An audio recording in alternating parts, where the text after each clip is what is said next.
கோவை மாவட்டம் மருதமலை கோவிலிலிருந்து வெள்ளிவில் திருடப்படவில்லை என கோவை இணை ஆணையர் விளக்கம் அளித்துள்ளார்.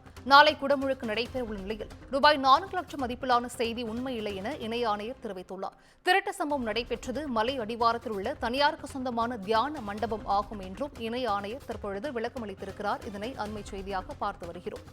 கோவை மாவட்ட மருதமலை கோயிலில் இருந்த வெள்ளிவேல் திருடப்படவில்லை என கோவை இணை ஆணையர் தற்பொழுது விளக்கம் அளித்துள்ளார். நாளை குடமுழுக்கு நடைபெறவுள்ள நிலையில் ரூபாய் 4 லட்சம் மதிப்பிலான செய்தி உண்மையில்லை என இணை ஆணையர் தெரிவித்துள்ளார். திருட்டு சம்பவம் நடைபெற்றது மலை அடிவாரத்தில் உள்ள தனியாருக்கு சொந்தமான தியான மண்டபம் ஆகும் என்றும் இணை ஆணையர் தரப்பிலிருந்து தற்பொழுது விளக்கம் அளிக்கப்பட்டிருக்கிறது. கூடுதல் விவரங்களை செய்தியாளர் ஞானசேகரன் வழங்கிட கேட்கலாம். ஞானசேகரன், வணக்கம். வெள்ளிவேல் திருட்டு வழக்கில் தற்பொழுது இணை ஆணையர் தரப்பிலிருந்து விளக்கம் அளிக்கப்பட்டிருக்கிறது. இது குறித்தான முழு விவரங்கள். கோவை மருதமலை பிரசித்தி பெற்ற சுப்பிரமணிய சுவாமி கோவில் உள்ளது. இந்த கோவில் முருகப்பெருமானின் 7வது படை வீடு என்று பக்தர்களால் போற்றப்படுகிறது.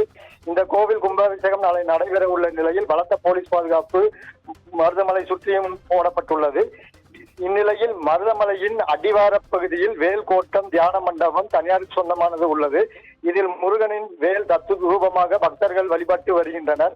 இதில் மூலவருக்கு முன்பாக சுமார் 2.5 அடி வெள்ளியால் செய்யப்பட்ட சுமார் 4 லட்சம் மதிப்பிலான வேலை நேற்று பிற்பகல் சுமார் 12 மணி அளவில் சாமியார் வேடத்தில் வந்த திருடன் எடுத்துச் செல்லும் காட்சிகள் அங்கு பொருத்தப்பட்டுள்ள சிசிடிவி கேமராவில் பதிவாகியுள்ளது. நாளை மருதமலையில் கும்பாபிஷேகம் நடைபெற உள்ள நிலையில் காவல்துறையினர் பலத்த பாதுகாப்பு போடப்பட்டுள்ளது.